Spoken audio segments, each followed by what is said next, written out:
Welcome to Fireside Gaming. I'm Billum, and this week we're continuing our journey through the Metroid series with the second game. So we're looking at Metroid II, but not in its original format for the Game Boy, and also not in the form of the Samus Returns remake on the 3DS. Instead, I'm covering a fan game for my Metroid II video, as I'm sure the thumbnail gave away. This is AM2R, or another Metroid II remake. Why am I doing this? I've played the original Metroid II, Samus Returns, and now AM2R, and of them, AM2R is the best game. So while it's not an official remake from Nintendo, I feel it deserves its place in my playthrough. Truth be told, I'm actually not a big fan of the original Metroid 2, and I hate Samus Returns, which means it isn't hard for AM2R to be my favorite version of the game. Even so, stick around, because the game doesn't just win by default. AM2R is a fan remake of Metroid 2 from developer Milton Gosti. It came out in 2016, just 1 year before Samus Returns, mind you, and was quickly hit with a DMCA takedown from Nintendo. I won't include a link to the game for obvious reasons, however, it's really not hard to find with a couple of quick searches on Google, just in case anybody wants to check it out after this review. I've also got to take a quick second to point out that this is my first playthrough of AM2R.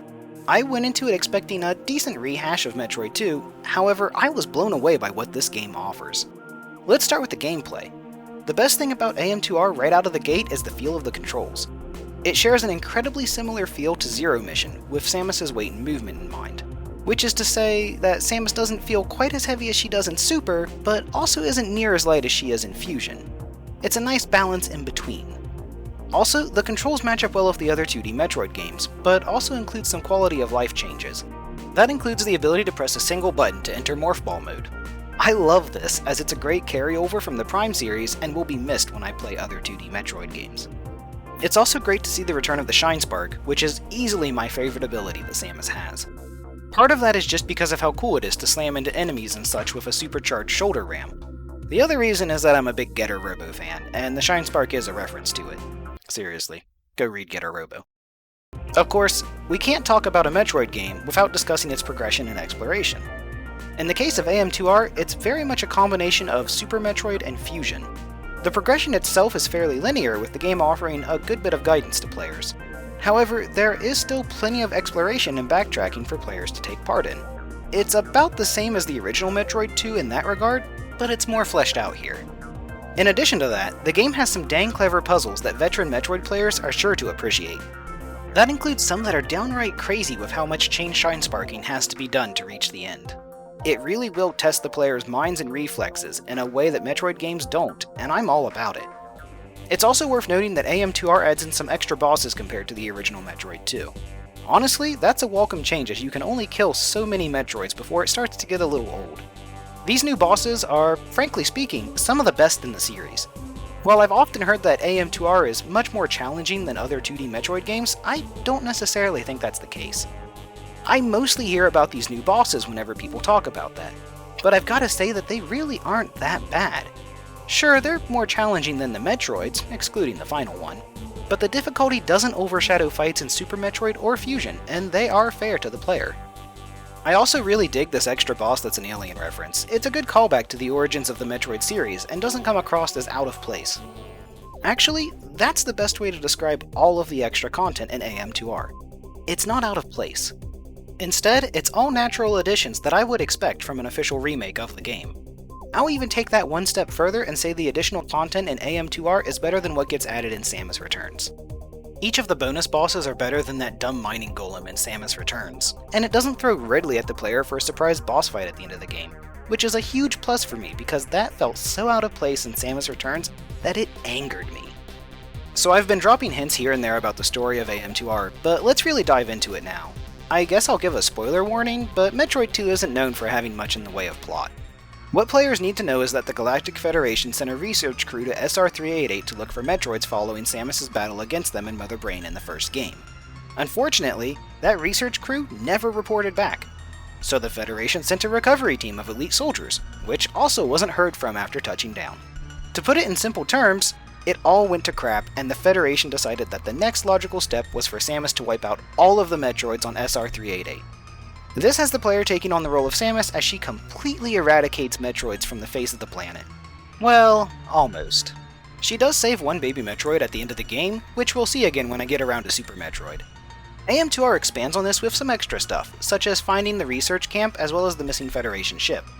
It also adds in one of the best features from Metroid Prime: research logs. Yeah, I know it sounds lame, but one of the best parts of the Prime series is reading logs after scanning enemies' items and such. AM2R doesn't take it this far, but it does add log entries for new enemies as well as areas. There's no outright scan option, but instead Samus' suit just automatically scans an area without interrupting the gameplay, which I think is a nice touch. With all of that covered, let's talk about the graphics and the sheer love that was put into AM2R. First off, the game looks dang good. As in, it looks like an official 2D Metroid remake and not a fan-made one. There's just so much to take in from all of the different areas, as well as the great attention to detail in the game. You want a perfect example of a developer putting extra shine onto a game? Well, look no further than the Shine Spark. I love the extra spinning that Samus does when shine sparking straight up. It's not something that had to be added, but its inclusion is a clear sign of care from the creators. On that same note, there's no getting around just how great the music of AM2R is. There's plenty of fun remixes of much-loved Metroid songs for players to find here, and they all fit in incredibly well with the rest of the updates to the game. Overall, AM2R is an incredible entry into the Metroid series, even if it doesn't have an official Nintendo seal of quality. It really does update Metroid II to stand shoulder to shoulder with Zero Mission, Super, and Fusion. And maybe it's just the high coming off of playing the game, but it might be my favorite Metroid game. It just does so much right with how it expands Metroid 2 and is clearly built for fans of the series. Like, you know how there are basically two kinds of remakes, right? Those that stay true to the original while updating it for a new release, and those that throw away what the original was to appeal to more modern audiences. Well, AM2R is a clear case of the former, and should be the inspiration for future remakes of old games. Maybe somebody should pass that on to Square Enix before they do any more damage to Final Fantasy VII. Sorry about that, I'm just still sour about the whole remake thing. But let's stick to talking about good games.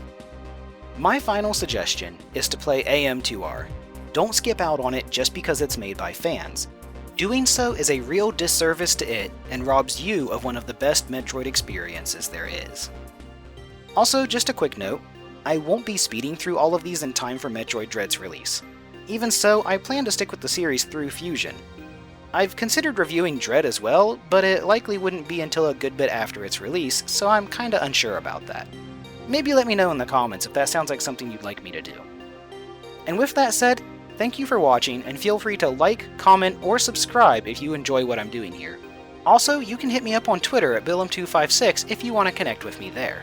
And as always, take it easy.